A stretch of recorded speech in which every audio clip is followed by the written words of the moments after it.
L'Istituto Tecnico Settore Economico Vittorio Veneto Salvemini offre gli indirizzi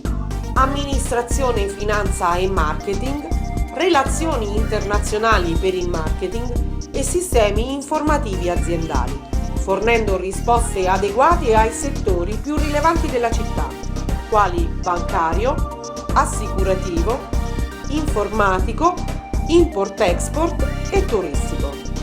Da decenni mantiene rapporti ormai istituzionalizzati con le parti sociali, le agenzie d'impiego, i centri di orientamento, le università,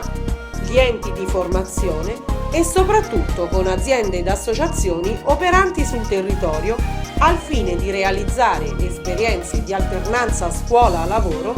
e di facilitare l'inserimento dei diplomati nella realtà lavorativa. L'Istituto Tecnico Settore Economico Vittorio Veneto Salvemini offre inoltre l'indirizzo per il turismo. L'Istituto, nell'ottica di un ampliamento e del potenziamento dell'offerta formativa, si è da sempre posto come specifico obiettivo quello di creare e mantenere uno stabile collegamento con il territorio, la realtà locale e i soggetti che in esso operano.